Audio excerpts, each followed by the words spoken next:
My friends, this is Trevor. As you know, we do not accept sponsorship on the podcast. I want to make sure that I always deliver on my goal and intention, which is to provide unadulterated, incredible conversations that add value as a high-performing human being and as an entrepreneur. So, to maintain that level of integrity, I have decided to never accept sponsorship on the podcast. Now, that means it's all self-funded. And it's all done internally by my team, out of pocket, as a labor of love. There is a way that you can support us, though. I am starting a black card label mastermind, whatever you want to call it, an inner circle, the Trevor Chapman mastermind, wherein I'll be giving you everything I've ever created. You'll have direct access to me. I'll be showing you how I went from 0 to 1 million followers in 45 days, 0 to top 5 podcast in 20 days, 0 to 8-figure sellout in 12 months, 0 to $1 million in 90 days online. Everything that I'm doing, you're going to see how I'm doing it. And because it is not officially launched yet, and I'm pre-launching it to my loyal podcast listeners, if you go to trevorchapman.com/podcast VIP, you will get early access. trevorchapman.com/podcast VIP. Welcome, my friends, to the Trevor Chapman Show. This is Trevor, and this is our place, yours and mine, where we talk and learn from the best minds on this beautiful earth about entrepreneurship, achievement. We are purveyors of the good life, curating environments that promote and even demand kairos moments of success, happiness, and euphoric achievement. I mean, we work relentlessly to attain levels of the highest performance in business and life. Here is to our collective happiness and to celebrating our human experience. My friends, it's time to run. Welcome, my friends, to the Trevor Chapman Show. This is Trevor, and we are excited to have with us today someone who has somehow impacted you, potentially indirectly, potentially directly, with the groups and the people that she's worked with, the thought leaders, the companies. We're excited to have with us today Shema Hyder. Shema, thanks so much for joining us today. Thanks so much for having me. Pleasure to be here. Yeah, absolutely. So to give you a little breakdown, roughly half of my audience are millennial entrepreneurs. They're online. The other half are brick and mortar, entrepreneurs who have not made the transition, 40, 45 and older. So for those who may not be familiar with you, with what you've accomplished, for what you're known for, give us this 60,000 foot overview of Shema's history, like who you are, who you were 10 years ago, 15 years ago, and, the key events that kind of transformed you into what you're known for today. Yeah, so that's it's funny. 10 years ago, I guess the most prominent moniker would be student, right? I was a student. I was a grad student, and I was studying organizational communication and technology. I actually have a master's in it from the University of Texas at Austin, and I was doing my thesis on Twitter, trying to convince people that social media was not a fad, and just the direction that things are going in, and how the digital age was really going to change a lot of things and beyond just sort of the platforms. But this was when people still said, what's Twitter? And, and Facebook, something my 14-year-old uses, or, Snapchat didn't exist, Instagram didn't exist, Airbnb didn't exist. So we're going sort of way back, and it's amazing how far we've come in just 10 years alone, and, how much has changed, right?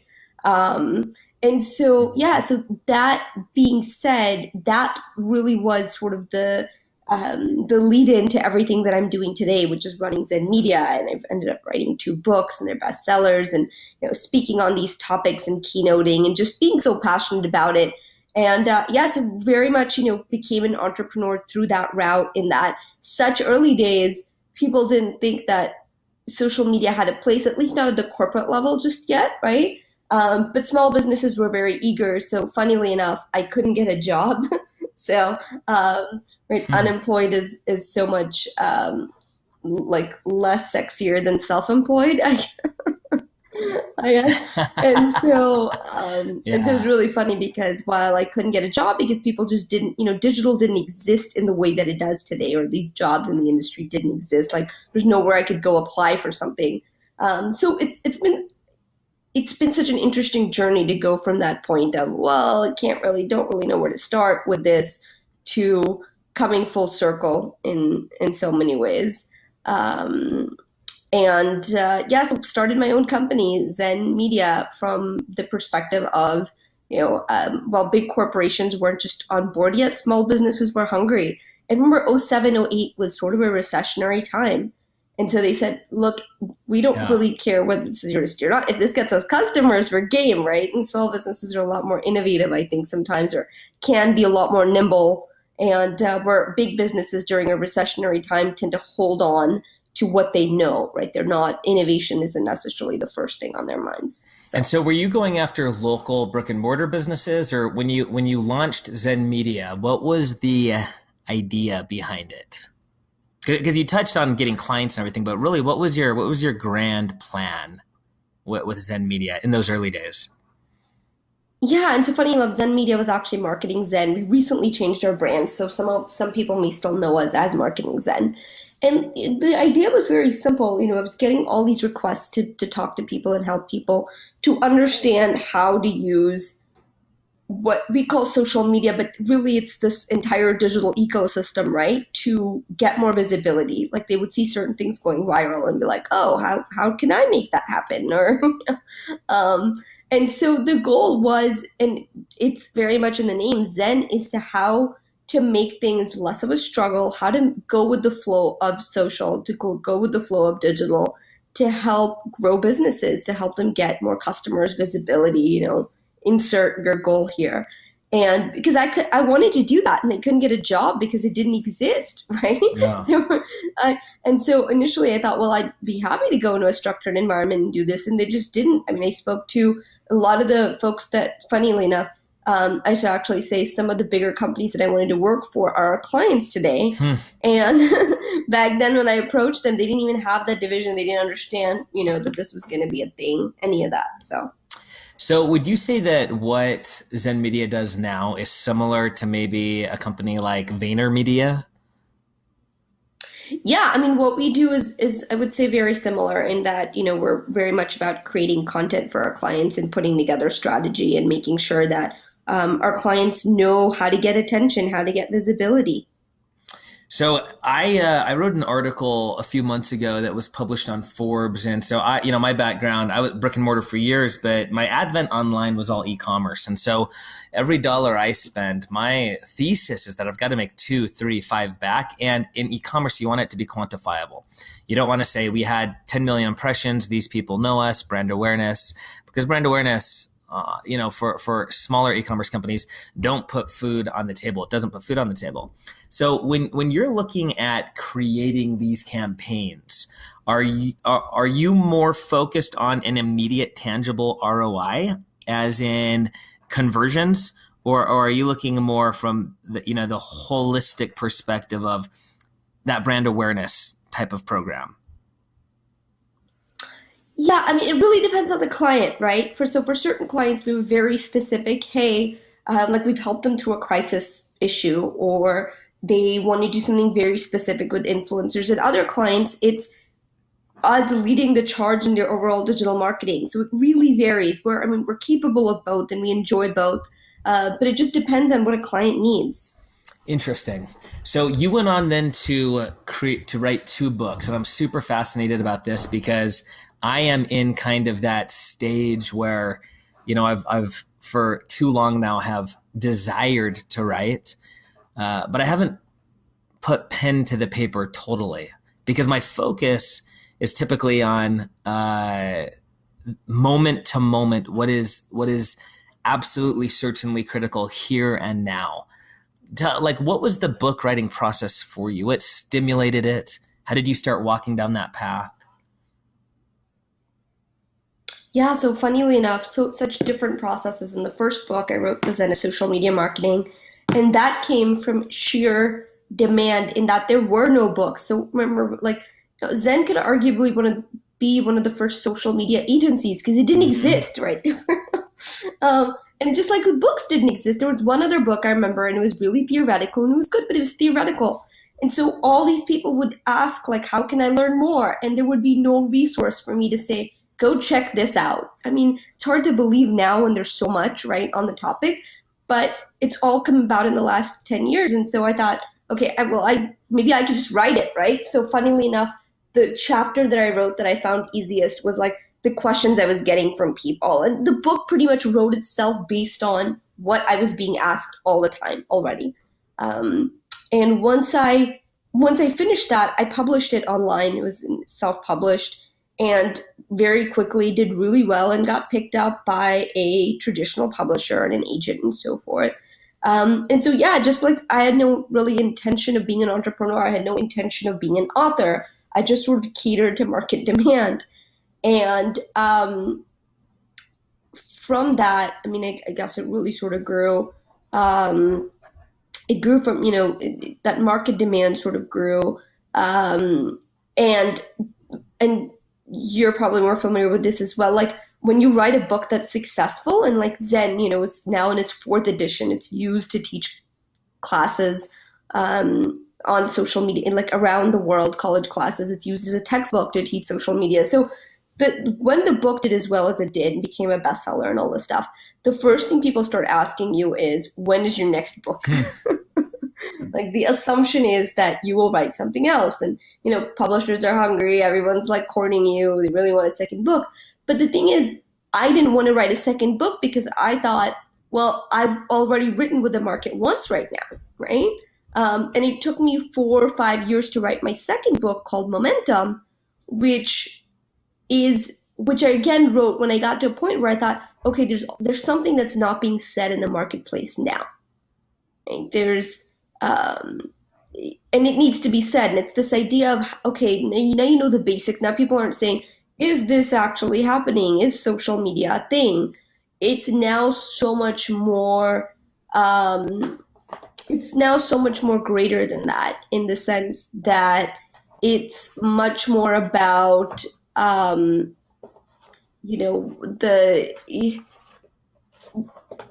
grappling and understanding how to succeed in the digital age. It's not so Momentum is a very different book than Zen. Zen is very tactical. Zen is very, here's how to do stuff. Here's how social fits into the bigger picture. Here's what this means and why it matters. Momentum is much more principles for how do you deal with this deluge of information that you constantly are, that you have to deal with. And what's your process? So do you sit down and kind of outline it? Do you lock yourself away? Do you commit an hour a day? Is it a certain amount of words? Do you wait for flow state, or do you demand it? Well, what's kind of your environment surrounding that aspect of Shema, the author? Yeah, what's funny is so one of my strengths is writing and communication in general. Like I love all forms of it, written, podcast. And so writing is not as hard for me as it is. Like I have a lot of, author colleagues who do them with their voice. And I think that's fine. Like if that can be torturous if that's not a strength, and there's plenty of people where it is a strength. For me, I can sit down and write whenever I want to. And so I feel it's very much a gift in that I wrote the first book in 2 months. The second book took me about the same amount of time. And this is, once I've done the research, I have an outline, I have sort of what I want to say, then I just say it. Then I just do my research and plug in the holes and, have really great editors who, God, I mean, they're what make the book what it is.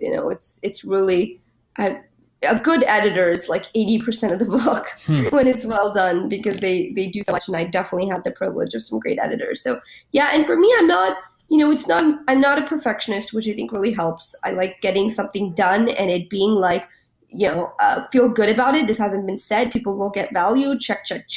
It doesn't have to be like, I have friends who are authors and, I've heard them pour like hours over a sentence or spend days just getting something, so right. And that's not me. Like that would drive me nuts if I had to, write it in that way. So for me, it's very much write everything, let the editors do their job, keep revising, keep making it better. And then when I feel like this is really good, if I spend any more time on it, it's not going to be relevant or it won't be useful, right? So I think timing, especially in marketing and stuff, is shipping. I love that. So if you take a step back, are you more motivated in your both day to day and long term? Are you more motivated to win, or do you hate the concept of underperforming? Maybe not losing, but underperforming. What is it that drives you more? The appetite to win or the hatred of losing? Mm, definitely the appetite to win. Like so it's really funny. This is a good story. I'm very competitive with myself. And what I mean by this is like when I'm in when I was in high school, I competed in debate, right? I did debate and I was good at it and I really enjoyed it. And I did Lincoln Douglas for those nerds out there who are like, "Oh, debater, were you a Lincoln?"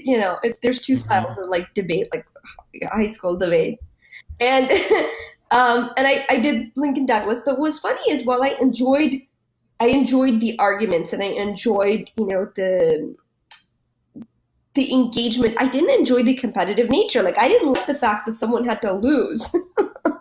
Like I was, Hmm. so I switched from debate to oratory, which is similar. I mean, I guess in so many ways, but I keynote speaking, right? You prepare a talk, you present it, and I did really, really well. I placed at the state level for it, and I really enjoyed it. And I think the reason oratory came so um, oratory had everything debate did minus like the competitive nature with others, right?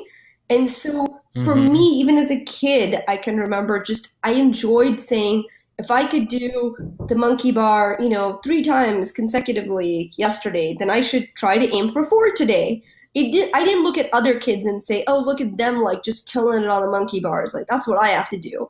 I've always been my own bar, and that's a high bar. It's a constantly moving bar. Well, that's an excellent one. Yeah. So I did debate as well. I did cross sex, oratory, and extemporaneous commentary. But I did it in Alaska, where there wasn't a lot of competition, and so it was fairly a simple thing, to win in that small area. So, yeah, I look back at debate. I enjoyed it so much, and I as you talk about this, I question did I because I enjoyed innately the fabric of the conversation. But I also had, and I don't know, potentially it's like a male thing or whatever it was, but the achievement of winning, I highly valued. So I asked this question because Don Yeager, I had him on the podcast. He's an 11 times New York Times bestselling author. And he spent his career interviewing 2,500 of the world's best athletes. And he said a phrase that I've considered so often since then. He said that the one thing that all of the top athletes, the best of the best, had in common, regardless of medium, so basketball, football, didn't matter, was that they hated to lose more than they loved to win, because to them, they assumed they were going to win. Like they didn't walk out on the court saying, "Oh, geez, hope we win today." Like it was a given that they were going to win. And so the thought of losing was just like this incomprehensible monster within them that they fought so adamantly against. And so I find it interesting because I look at my life and I see these two edges of a single sword, which is the prospect of gain and the fear of loss. And, evolutionarily, it's fascinating to consider what motivates us, why. When we assume that survival is no longer threatened, how do we respond following that? And I think it's, people like you who are able to ascend kind of the natural state of becoming content that push everything forward. So I think I that's so applaud you for that. fascinating. I've never heard that, but I would be so curious to see if there were studies done that use that like difference between men and women if they approach it. I'd just be curious because yeah, it's so funny. Ever been I've never been scared of losing, right? Because I feel like if you lose, you learn, right? And if you win, then Yeah. you learn and you win. So win, win, win. Um, it's yeah, so it's funny. Like I think because to me, even again, like I've always been an odd kid. I've always been an odd human being in some ways, and that I've always been very attuned to my own mortality. Like I think about death a lot, probably like an inordinate amount than the normal person, right? And it's weird because it's not like I've ever had an NDE or felt like, oh, I've done it. So I've been there. I always have. Even as a kid, I knew that life was temporary, not like sort of the back in your mind, no, but like very forefront. This is short. You're here to learn certain things. You're here to like evolve your soul, right? So that almost goes into sort of my spiritual beliefs, which guide so much of everything, which is this is a school and everyone has their own lessons. And so maybe these people who are programmed to hate the loss are, maybe one of their lessons is around sort of their ambition and, learning how to balance that. I don't know. But I can only speak to my lessons. And I feel like one of mine certainly has been keeping this bigger picture in mind and being able to move forward from that point. So it's also like I also think carrot and stick, right? Some people respond to the stick, which to me is like lost. Some people respond to the carrot. I'm very much a carrot person. I tell this to like even when I get like a trainer or someone I'm working with, right? I tell them I'm like, listen, you want me to do well? Like I used to tell my teachers this. It was so funny. By college, I'd figured this out, and I would tell my teachers in college, like, if you want me to do well in your classroom, this is how I learn best. And it was so funny because I had so many teachers like love that. They'd be like, that's great. Like know what works for you, right? And so even at the end of the day, if like the book, going back to the book, like if I would say finish this and then I reward myself with like a good cup of tea, play with my dogs, or go to do this thing. Not that I would hold back, like punish myself if I didn't, but that would be something to look forward to. And I think that's sort of how I just know that I function best. So it's fascinating. I find it just so unfathomable. Like when I try to comprehend that we, like as human beings, are self-aware of the very fact that we're self-aware. And what that allows us to do is contemplate the fact that we will die on a level much broader than just instinctual. If a dog sees a bear and it's certain that it's going to kill it, it will run or it will fight. And so it's fighting its own death, but it doesn't contemplate it. And it certainly does not put itself in situations where death is more likely, jumping out of airplanes, engaging in extreme sports, etc. And so as this living organism, as a species, we are so polar to anything else around us. And it's, I try to consider as a result of that, what are the implications? Like, how does that affect us? So, I studied philosophy in college. It was the only subject matter that made me feel like I actually gained and I was moving forward. And so I spent a lot of time considering the same things, and I still do today. One of the questions that I've asked myself many times, and I'm curious to ask you as well, and it's a little bit more ethereal, is a question of desire. So here it is. How much of what you have desired during your professional career was truly your desire, and how much of it did you think you were supposed to desire? Yeah, that's so interesting because I would say up until this point in my life, professionally, it's all been what I've desired. Personally, I think when I was younger, there were certain things I thought you're supposed to desire, right? But for the most part, I'm so headstrong. I think that's I'm a Taurus. So just being, I think by the very virtue of that, I tend to have very much my own sense of self and like what I want. I think I'm only now, as the company gets to a very interesting point in its growth and trajectory, looking at, okay, what do I want versus what does the world want me to want? And I would love to hear, Trevor, if any of your past podcast guests have had anything that has resonated with you on that, because that's something that I am prominently and currently trying to figure out. Because, from a company standpoint, so much of success is like, or at least outward, people are like, oh, how many employees do you have? How much do you do in revenue, right? These are like very, and so it's like, well, if the answer, if you don't know what enough is, more is always the answer, right? So I'm trying to figure out what does enough look like, what makes me happy, because I can take it to whatever level I want. And then the question is, what do I want to take it to, not kind of what the world wants of me. So I do think it's so interesting that you asked that question right now. Well, it's like the eternal conundrum. Like I've spoken with so many people who give me fascinating answers. And so then I question myself, because I recently, so let me back up and give you a little bit of like prehistory. In '08, I thought I was this awesome, just, young college entrepreneur. I had 40,000 customers. Everything was going good. Lost them all overnight. The crisis came around and I didn't realize it was the economy. I thought it was something with me.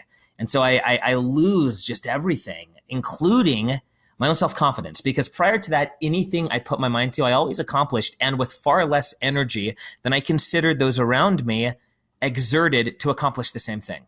And so I've come off of, 2 decades of this, and then '08 rolls around. And from the ashes of that, I rebuilt. Now I'm grateful in retrospect for that. There's these key points in my life when during the moment I questioned why. One of them was during the summers growing up, we lived below the poverty level. So my summers were spent running away from fish and game so that they wouldn't catch me for catching my family's limit of salmon every day, 36 salmon. That was my least favorite chore growing up. Catching 36 salmon a day, gutting them, smoking them, canning them so we could make it through the winter, then playing my saxophone on the docks for the tourists. And I look back now, and what that allowed me to understand in the moment was that a decision was a moment in time. And once that moment in time has passed, there is no longer a fork in the road. I look around, from my own companies to family to whatever, so much oscillation is spent on the act of making a decision. Do I go to the gym today or do I not? The people that go every day, the decision was made. That was a moment in time long ago. And so it's no longer a question of what do we do. And I think we oscillate so much with decision making that we just don't do those things that push us forward. So that was foundation number 1 for me to answer your question. Foundation number 2, I just put out this little video, and it talked about the key of getting unstuck. I see so many people stuck. I get these emails all the time from people listening who talk about this, and I used to be like, dude, like, just do it. You're stuck. What are you stuck with? Okay, stop being stuck on whatever you're stuck on. But that's horrendous advice. That doesn't give there's nothing tactical about it. There's nothing theoretical about it. It's just a statement. So this is kind of like this new philosophy of action that I have formulated, over the last few years specifically, but specifically for me, it was over the last 14 years as an entrepreneur. And it is this, because I felt stuck many times. I think most people have. When you are stuck, or even when you feel like you are decelerating, there's 2 things that must occur to move on. And the first one is take your ideal outcome and whittle it away from the ideal outcome from the Empire State Building, from the tallest building. Just make it good enough. Like what we do is we, for instance, want to write a book. And so in our minds, if it's not a bestseller, if it's not translated in 100 different languages, then it's not worthwhile, because we create this ideal outcome. Now I understand, if you believe in evolution or whatever, the reason why we do that is because we have to gauge the energy lost, whether it's not going to be worth it, and we want to do all these things to ensure our survival. Whatever, we're not running away from saber-toothed tigers anymore. So do it well enough, but as quickly as possible, immediately. And that speed and doing it just well enough carries you through anyway. See, people get this 100% ideal outcome in their mind. Whereas if they'll boil that down to just an 80% outcome, they'll achieve something. And it's so funny, because even if we do go after the 100%, by the time we reach what we thought was 100%, we realize that it was only 80% anyway. Because once you start walking down the path, you see so much more ahead of you. So having said that, that's like my long foundation, because I think if you thanks, that's the foundation for then saying, there is a life philosophy, right? Because like you asked about what other people have said about this. When is enough enough? Is more always the answer. So there are life philosophies. Now, in America, prominently, this Protestant traditional Christian nation, there's this idea that life now is spent in something that you don't enjoy, so that you can enjoy something later. So I'm glad. So for now, get to heaven later. That BS. Okay, good. So I agree 100%. Like in this moment, the now is what we have. The now is what we have. Now, what happens later, man? Yes, I want it to be heaven, however, whatever heaven looks like, right? But right now, men, women, we are that we may have joy. My two highest qualities that I seek are tranquility. And I say tranquility because happiness and joy and excitement, this all means different things to different people. But I think in English, the word to be tranquil describes what I seek. And the second one is peace of mind. The idea that I'm not looking over my shoulder because I did something wrong or wronged someone in the past that eventually catches up. Those two things are what I seek. So for me, I lay a foundation, and it's evolved as I speak with people and learn from them, just like I'm learning from you. So my life philosophy is built on this idea of action.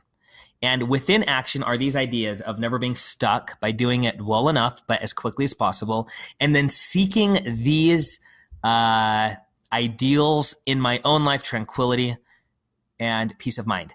Now, from there, that's where then I branch out. After I have that, that's then where I branch out and I say, when is enough, or is more the answer? And in some areas, like more is the answer. Like I've got kids, more with them, not for them, but with them, for me is always the answer. But more growth in some of my companies is not the answer. You reach a point when you start getting beyond, when you get to diminishing returns, and it's just not worth it. And so in 2016, that's when I went from brick and mortar. For me, it was a castle that I had spent my entire adult life sweating and crying and enjoying and huddled up in the fetal position because it got to me physically during the tough times. Like, it was my life. Like, this castle, this represented who I was. And when I left it, I experienced an insane sense of loss that I did not anticipate. And when I realized what it was, it clarified so much for me. It was the loss of my tribe. It was the loss of who I was with. So long story short, for me, this is what I say. If I get to heaven and I'm not there, I'm using heaven as just this obscure term, but if I get to heaven and I am not there with the people who I enjoy being with the people that I've devoted my life to, then it's not heaven to me. So it's not a place. It is a society. It is who you're with and what you engage in. That's the best that I can gauge, because someone may very well have just told us the answer on one of my other podcasts, but I didn't comprehend it. But that is the best that I can say. So when I ask myself, do I go for more here? So for instance, I had, a board meeting this morning, and we're expanding all throughout China. We'll ship more packages this year than any other American-owned company in China in terms of parcels, quantity of parcels, not gross tonnage. And I had to ask myself the question, because we're getting ready to send someone over there for 12 months. Like, is this excessive? And so I go back to just my basic life principles. And if it contributes, then it is not excessive. And if it pulls away from where I want to be spending my time, then it is excessive. That's the best I've got. Like, what is your philosophy? What is your life philosophy? Because there's more things in heaven and earth that are dreamt of in your philosophy, Horatio. That's from Hamlet, Shakespeare. And I think that's in so many ways my philosophy, that there's always so much more. Like, I'm amazed by how much I look back and think like, oh, I thought I knew it, but how little you actually know at that point, And so, so I do find that sort of fascinating. And again, in many ways that is something that I continue to live by. Like, I don't know what I don't know. And that's why I asked you this question. I guess you're supposed to be interviewing me, right? But like, to me, this is so much more than that. It's a conversation, and you have the wisdom of all these people that you've had the opportunity to interview and chat with and so forth. And so, to me, I think that's sort of the guiding thing, is there's so much I don't know. So I make my decisions a lot on intuition, on what feels right, given what I know now, right? Knowing that I don't have all the information.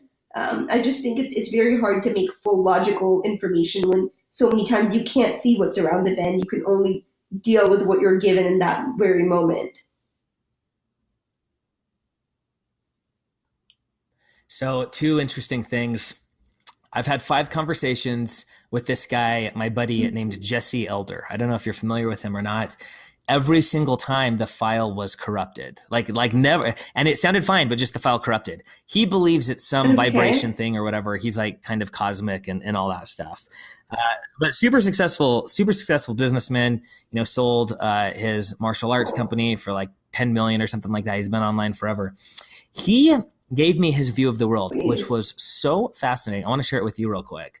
And none of my audience has heard it. So even though it's not me, even though it's not Jesse saying it, I'll give my paraphrased version. He says that we have awareness and we have attention. Those are basically our consciousness is awareness or attention. What does that mean? He says, this is what it means. If you sit down and you start playing a video game, or for instance, like writing a book, your attention is on the task at hand, but you are aware that you are in this world, that there's other things happening, but your attention is on this right now. He says, imagine that you put on a pair of virtual reality virtual reality goggles, and you're in a football stadium and you're sitting there playing there. Now, it is so real because no matter where you look, no matter what you attempt to hear, you see what your attention is on. You're in this game. Suddenly you take those goggles off and you look around and you realize, wow, okay, what was my attention was just this reality that was in my head. It's not really there. And you become aware of the fact that you're in this stadium. And then he says, now let's go a little bit deeper. You look around, you see that there's thousands of other people in the stadium with you, also have their goggles on. Their attention is on the game. Many of them aware that they're in this stadium, some totally not aware because they're so deep in the surface level of that game. And so you walk up and you tap on one of their shoulders and they go to take off the goggles and it's you again. He's like, it is you, and they're all you. So he has derived this life philosophy based on his study of quantum physics. The idea that you can observe matter and it changes from a wave to a particle and vice versa and all this crazy stuff. And so he believes that this is what you can do. You can sit down and in a moment of quiet meditation, you can consider. This is like the layman me saying it, not eloquently, the slippery slope of language, right? You can consider the ideal outcome. Imagine if there's infinite realities right now. All of them are the now happening right now. And you consider one where you're 90 years old and you've done everything right. You've never made a mistake. What would the world look like? Well, what would your world look like? And so he grasps that. And then he comes back from it. And all of his decisions are based on that. And so he doesn't have to ask himself, do I go for more right now? Do I go for less? Am I sufficient? Because what he says is he can, through vibrations and all this cosmic stuff, find that end that he seeks, the most ideal outcome collectively, not just individually, but collectively as a society, as a nation, as a species. Yeah, so it is interesting stuff. I'm looking across at my wall right now, and I have this contract from 1769 framed. It's the contract of an indentured servant. It's got 6 other guys' signatures on it, and he gave up 25 years, I believe it's 25 years, to come over here and work for these men so that he could be in the new world. And then his offspring today, who knows how many of them, maybe 50 different families, are a result of that sacrifice. So sometimes you ask the question, when is more enough? And do we only worry about ourselves or the fact that there's 50 families that come from this dude and they're living in America today? I don't know. They're questions that are hard to answer, Yeah, for sure. What do you do? What do you do when you don't know? Yeah, and I think this is why, it's funny because I think this is where you really tap into your higher self, right? And because I do feel like your friend's philosophy, there's some part of you that knows the answers. Right? And it's funny because we like to think so much in terms of right and wrong, but if life is school and you get to learn all these lessons, then there's really no right or wrong path, just different paths that teach you different lessons. So if you go down one road, you'll learn certain things. You go down another road, you'll learn other things. And so it's almost like, what's the wrong class to take, English or chemistry? Well, neither is the wrong class. You're just going to learn different things based on the class you choose. So how do you, if you are experiencing turmoil and angst? So, I talked a little bit about 08. 08 for me was horrendous. It was horrible. And for years, I didn't talk about it because, frankly, I was ashamed. I was like, man, I'm, as a guy, supposed to feel weak like this. You know, this is how I grew up. My dad was a scuba diving instructor. I was in Alaska. And it's ridiculous now. But at the time, I thought these things. I had these ideas in my mind of what a man was. You know, pull yourself up by your bootstraps and keep going. But man, it affected me, Shema. Like it just from my core, it was a hard thing to deal with. When you've gone through your own versions of 2008, not just like something didn't work out, but like everything falls apart. What do you do? Sure. What do you do and what happened? Yeah. So, I've certainly had those times. Like not too long ago, I would say about 2 years ago, my best friend passed away. And it was definitely was one of those times where, you know, and I don't talk publicly about this, and it's just such a, and it's funny because I am such a private person, but it was a very challenging time. I mean, there's, you know, it took a huge toll on me, and there's just been a lot of other things in that same sort of time period, right? Like the year or 2 years around that had just a lot of stuff had happened on the personal front, and just a lot of change. And I think what's interesting is the best advice I've ever gotten, and I think maybe this is like the life advice you're talking about. It's so ingrained, I don't often stop to think about it, but it's so true. It's be graceful in your lows and be grateful for your highs. My good friend Michael O'Neill says this, and Michael has got some amazing books. He does some great work around, his brand is called Super Coach, and I think this is something he got from one of his mentors, George Pransky. But I love this quote: "Be graceful in your lows and be grateful for your highs." And I really tend to live that. And when life is good, right? To me, it's be super grateful, be humbled, take it all in, and just really be appreciative. And when you're going through the shit times, you just be graceful. And like the other funny thing you said, like what's the best thing to do when it rains? Nothing. Nothing. You do nothing when it rains. You know, you don't try to change the weather. You wait until the rain is gone and it's sunny, and you try not to do stupid shit while it's raining. Like, I don't know, like go out and, you know, drive recklessly in it. And so I think it's funny because it's all, and that's hard, especially if you're a doer and an entrepreneur, which by nature, like, we're problem solvers and we like to fix things, right? But knowing what is yours to fix and what is not yours to fix. And I think sometimes when times are challenging, it's definitely, all right, let's step away. Let's ride this wave rather than fight against it, which again also goes back to very much the Zen, you know, side of things. Yeah, that's fascinating. I like that. That is a, I'm considering that. That's so, that can be so powerful. It's, you know, I grew up believing that we were just supposed to be happy.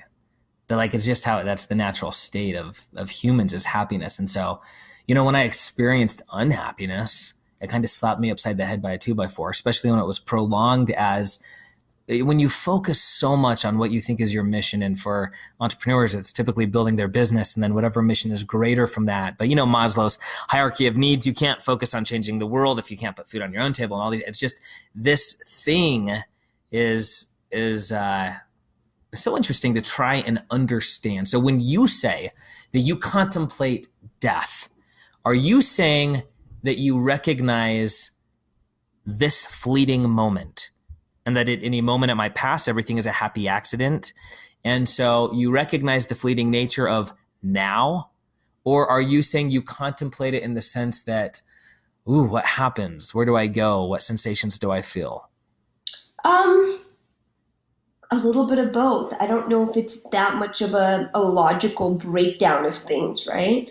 But I think it's a combination, and I'm also very aware where I've come from. I'm in very, like, and I think the childhood you had is interesting, and I find fascinating that people who do great things, a lot of times, actually the majority of times that I've actually never met anyone who has been successful who didn't have to be resilient as a child.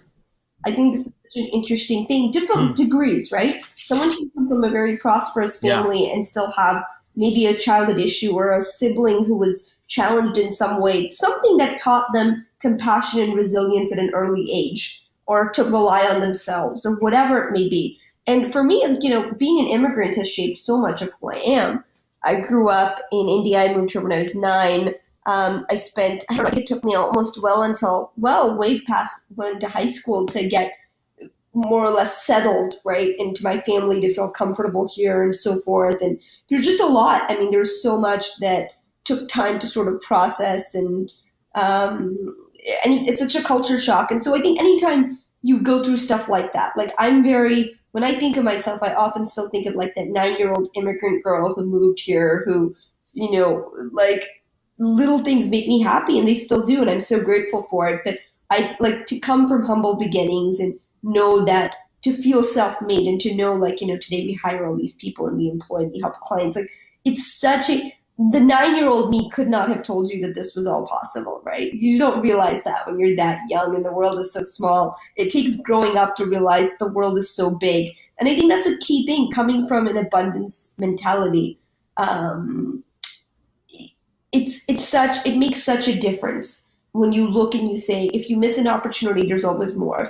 If something didn't work out with one person, there's always other people. Like, there's so much more to life than sometimes I think you see. And when you're going through challenging things, I think your lens is myopic. Like, you can't help it often, right? It's just stuff's happening, so you can only see like tunnel vision. It takes time for that dust to clear, for the rain to stop, for you to see that there's more. But when you're in that sort of dark forest, all you can see is the branches, and they're trying to get you. And this is sadly, why suicide is such a thing when people go through depression or bad times, because that's all they can see. If they could see everything else, they wouldn't feel that way. But yeah, I think that's one of those sort of interesting things, is you've got to have some part of you has to know that even if you can't see it in this moment, that there is a bigger, better, future out there.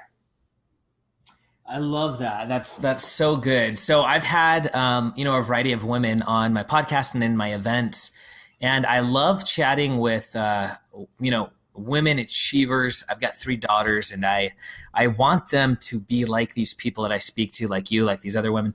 And it's funny because I run into 2 groups, really. I run into a group that often puts up a wall. And as I ask questions that might be probing, they stay very surface level. They don't want to go deep. They don't want to, open the castle gates or whatever, proverbially speaking. And then there's the ones that open up and talk openly. What is it like? Because you talk openly. What is it like for a group like here? Entrepreneurship tends to be highly male dominated. At least that's the perspective that we see. I don't know what the actual stats are, but that's what we see. So what is it like when you are in that arena? And do you feel the need to potentially be more aggressive? Do you just be completely authentic? Do you guard yourself?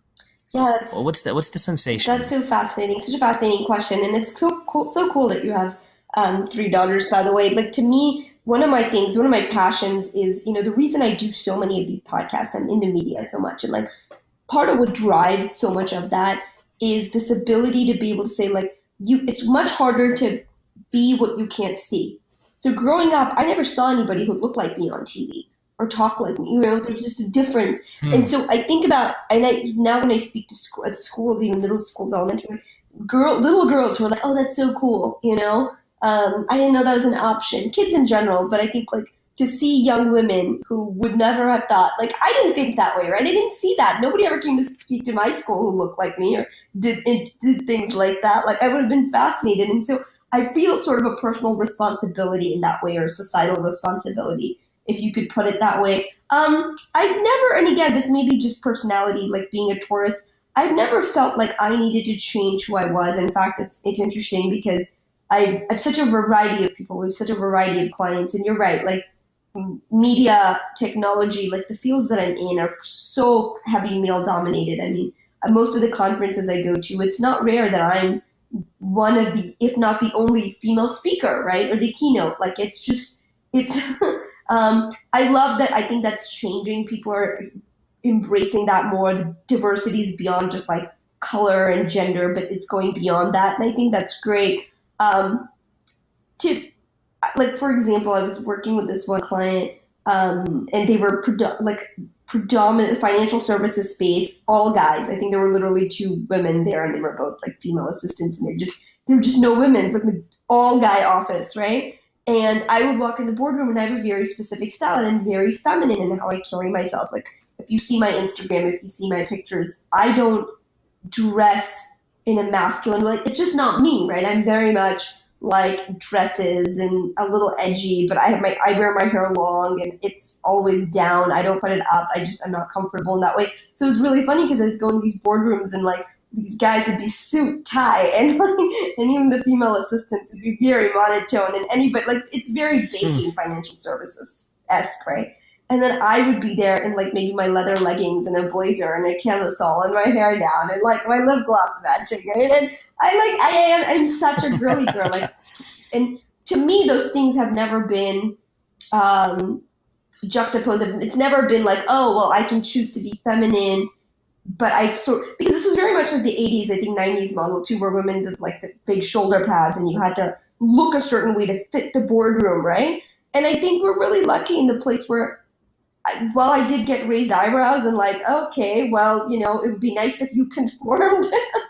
I think once, you start to speak and you get the trust of people, it changes. Like, I remember being in grad school and being in an MBA class, and my professor was very interesting, and everyone was like, oh my God, I can't believe you're taking this class. He doesn't have the reputation for being the warmest person, right? Like, he's very sharp. But I thought, okay, but I want to learn, and this is a topic that's of great interest to me. He's a good professor, just one of those people who was very blunt. Like, if he asked you a question and you answered with he would say next. So this wasn't like this wasn't an easy, and not my preferred learning environment either. Mm. And I remember, I spoke occasionally in this class, and the midterm came around, and I got the highest mark on his midterm, and he threw the paper down and he said, "Miss Hyder, you are intelligent." And I laughed, and I asked him, I said, and I won't give his name, I said, "Professor, what did you mean?" And he's like, "Well, you walk in here like a Cali girl every day, with your sunglasses on your head and your Starbucks in your hand and your 6-inch heels." And so he was very candid with what he thought. And I thought you're just taking this class for kicks. Like, he didn't think, right? But like, and then when the midterm came around is when sort of his view changed of like, oh, okay, like different than maybe my initial impression had been. And that's how to say, I'm very respectful of the culture that I'm in. When I'm in, like, I do a lot of work in the Middle East. I cover up, like, I'm very respectful of whatever environment. But to answer your question, I've never traded who I am as a woman to fit into that, because I don't think that's actually doing anyone a service. I think then we equate, if you like mascara and lip gloss, to you must not like math and technology, which I think is what's hurting us right now. Like, we somehow think these two things are separate. Like, girls can't be pretty and smart, right? Mm-hmm. Like, there was this huge thing. If there's a shirt that says, I'm pretty and my brother is smart, and there was this huge backlash for some t-shirts a while back that were like that. I get it. Like, what a well, not a well thought out message, and what a bad message to give the kids. But I find it funny that we still live in these ors. You have to be smart and nerdy, but not care about certain things, or like, and to me, that's such an odd thing, because why can't it be both? Why can't I love cosmetology and cosmology, right? Or why can't I love, fashion and physics? Why does it have to be an or equation? And for me, that's something that's very much who I am. And I wouldn't change that, because I think that I'd be doing a disservice to maybe one of your daughters who wants to, be in business and also still be who she is. That's incredible. I love that, like, through and through. That's so good. And I think that as we break out of these norms that are just kind of so concreted into the fabric of the way that we communicate and everything, as we break out of that, I think it's going to be so liberating for so many people. People will be able to achieve what they could when we're able to pull away all of these ideas that kind of inhibit us, and so that's like, hats off to you for that. That's so incredible. I've got kind of 2 more questions as we wind down here. The first one is one that I'm fascinated in. So it's just like my own, it's a selfish question. I look out and I grew up outside, like I told you, Guam and Alaska. So I was always outdoors and everything. And I grew up in the moment. Like, you know, I knew that tomorrow wasn't going to be any better than today. So I enjoyed today, and it's kind of carried me through. Now I look around and I read this great post years ago. I wish I could find it. I've searched since then and I just literally can't find it, but it said something along these lines. People today whose media is social primarily experience the present as if it has already passed. In other words, we don't sit down and we appreciate that meal, to make it really surface level, but we snap the photo and envision the Instagram post or the Facebook comment or whatever more so than the experience at hand. So we never experience the present. It's always in retrospect, or it's future thinking, because I'm going to snap this, I'm going to post it. And then, so there's this whole void of being in this moment right now. Now, it's hard for me to really like dictate what I mean by that. And they put it way more eloquently than I did, but is that understandable to you, the way I just paraphrased that?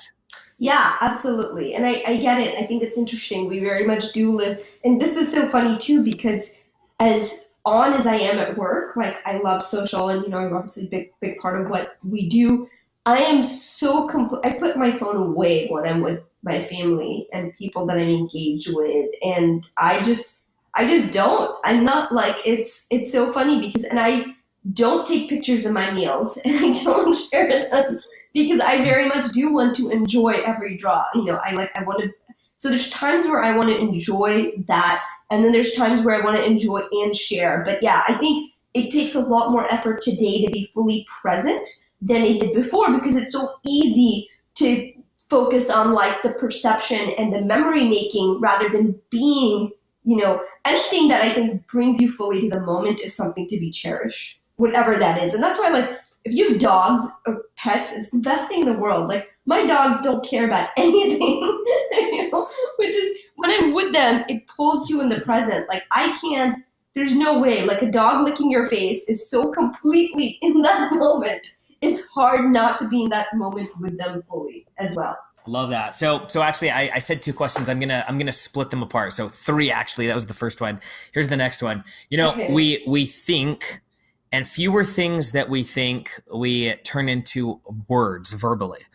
And then from those words, some of those things we will actually do. And it's the actions that make us, not the one and done hit and quit, but the consistent day in, day out. So I'm curious, what is the routine, the daily routine that has made Shema? Like, what do you do daily that defines who you are to yourself, but especially outwardly to everyone else that's on the outside looking in at you? When do you wake? What do you do? All that stuff. In that way, my schedule looks very different. I am like not the how do you power up in the morning person, right? Because I could be in Hong Kong giving a keynote for a client and then have to hop a flight and go to Switzerland and meet, someone else, and then come to New York to be in studio. Like, most days when I wake up, my first thought is, what time zone am I in and where am I? Like that. So there's no that in that way, there's not a routine. I think what I've sort of anchored myself to do well over time is be productive wherever I am. And that's a hard thing to learn. It took me a while too, because so much of what I do requires being on, and people don't realize how much adrenaline that takes. So like when I first started speaking and I did keynotes, I would have this whole day planned. And then what I would find is after my keynote, I couldn't do anything else. And I would beat myself up for it because I'd be like, what is going on? You were so not productive today. And then I would stop and realize that it took me a while to get like that hour of being on stage took so much energy, right? Because you're not getting up there and talking, you're performing, you're connecting with the audience. There is a price. That's not like a simple, like, get up and chat, right? It's a totally different, atmosphere, environment. And so I have learned to, in that way, pace myself. Because if I know that I have a keynote, I know that I'm just not going to be good for much the rest of the day because all my energy got left on that stage. And so I have to sort of plan that way. So my schedule looks very different. And rather than sort of forcing, like I will wake up at 9 and do this. Like this morning, I was on Good Day Fox and I had to be up super early because I had to be in the studio. To me, that's super early. I had to be in the studio by 7, right? Which means I had to get up, like go be in the makeup seat and then be on air and so forth.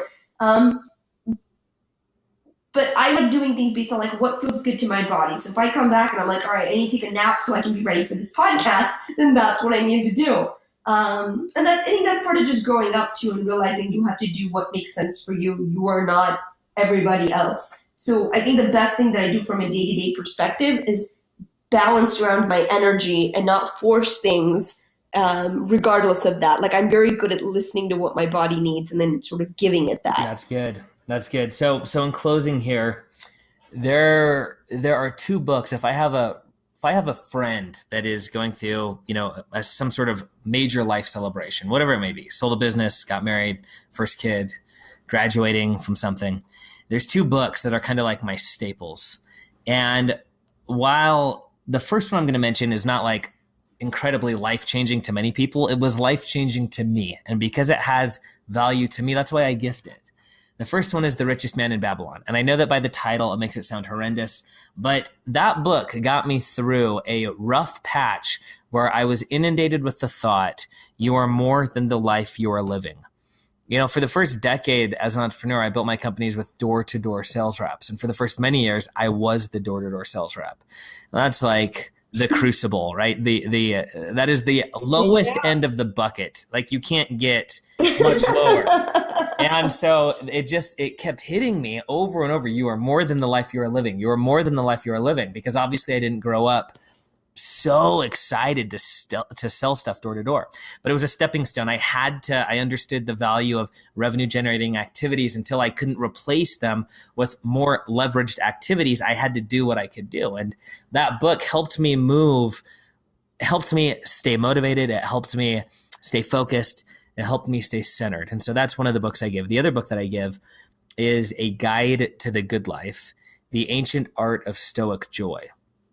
There's a lot of incredible books by, the real Stoics, Marcus Aurelius, Seneca, Epictetus, all these guys, but I think they're harder for people to read that aren't just fans of either history or Stoicism or philosophy in general. But this book is written for everyone, and it does a great job of explaining a more superior life philosophy than just being. Like I'm just here, so whatever's on TV, that's my life philosophy. Those are the 2 books that I give away because they mean so much to me. If your close friend was going through a celebration and you wanted to give them something that came from you, not just, I read that book, it's a great book, and exclude your own books, what book or 2 have impacted you so much that it would almost be this reverent, sacred passing of knowledge from you to them for you to give them these books? What book or 2 books would that be? Yeah, so one of the books that I absolutely love is When You Hear Hoofbeats, Think of a Zebra, which is a very obscure book. It is based on Sufistic principles, so it very much refers to like God and Allah and so forth. But it's a lot of stories, and it's just, I read it when I was 14. I was very young when I read the book, and I think it shaped so much of who I am because I was able to read that book and just same thing, right? That immortality. And I think if you're into like the Stoic, like that book is very much that. It talks about those things. It talks about, being able to look beyond yourself. Like, what's the bigger picture? What matters, right? And how does doing things always one way sort of keep us stuck? Like, that sort of you don't know what you don't know type thing. And how do you deal with that? And I find that I've, over time, like, come back often to that book too. And I do find myself moved by it still. Every time I sort of go back to that book, there's certain things that I find or passages. And like I said, it definitely has, some quote unquote religious connotations. I would say even more spiritual. But it's something that's stuck with me. And I think that's a book that I could hand to someone and say, I hope you find something what you're looking for in this book. So yeah, I would say that's one of my top books. I will say on the business side, the book that impacted me most, even from like a bigger picture, is Blue Ocean Strategy. And being able to, follow that through, and understand what it's like to compete in your own ocean versus compete in other people's areas. So in closing then, if you could sum up the sentence that describes not who you are, but the actions that allowed you to become who you are, how would you word that sentence? Progress, not perfection. That is so money. That is so money. People focus on that so much. Like, this is my thing right now, Shem. I'm not joking. Like, on my Facebook page, I'm like putting out these videos about this because it is the thing that people get so stuck on. And that's so true. Progress, not perfection. You are amazing. I loved it. Thank you so much for coming on with us. I would love to connect in like 90 days, 120 days, and have a follow-up conversation after this gets out there and people start sending in their feedback and questions. Are you amenable to that?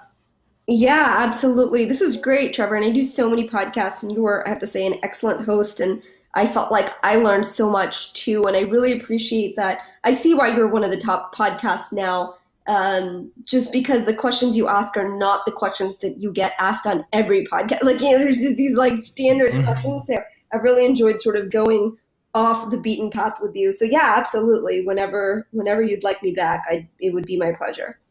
That's so awesome. Thank you so much. How can people find you online? Where can they get your newest book? And what's the best way for them to engage with you? Yeah, I mean, best sites, zenmedia.com and shamahider.com. They have all my social sites, pick your poison, Instagram, LinkedIn. I'm happy to connect with people. And both Zen of Social Media and Momentum are in bookstores around the country and, of course, on Amazon. Thank you so much, Shema. And audience, thank you for listening. We will see you tomorrow, the same time. That's that. Hey everybody, Trevor here. As you know, we do not sell sponsorship on the podcast. I wanted to make sure that I was never prostituting the value and giving anything less than passion and interest, and that I was never doing it for any reason that could potentially distract me from my original mission with the podcast, which is to connect with great people and allow others to connect with them as well. And once you start making money on something, oftentimes your mission changes slightly. It just has to. It's the nature of business. However, so as a result of that, I've been self-funding the podcast, both with time, my team's time and everything. But there is a way that you can help support us. I am launching a black card mastermind, a black label mastermind, a black internal mastermind, whatever you want to call it. It's going to be a VIP mastermind wherein you'll have access basically to absolutely everything that I've ever published. You'll have access to information that I've never published. You'll have direct contact with me. And I'm bringing in incredible people like partners of mine. Ryan Davies sold Found.com for $100 million. He's the CEO of Curza. Other guys like Dewey McKay, the COO of MX, that took them from a few million to the largest banking software on the planet. And other partners that I have had or will have. I'm bringing them in and curating the best mastermind, the best group, the best location for information all around on the internet. And this is the Trevor Chapman Mastermind membership program. Within there, I'll be showing you how I went from 0 to a top 5 podcast in 20 days. Within there, I'll show you how I went from 0 to 1 million followers in 45 days.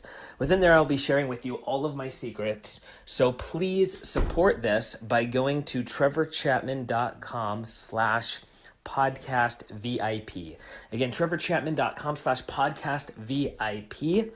And for those of you who are listening,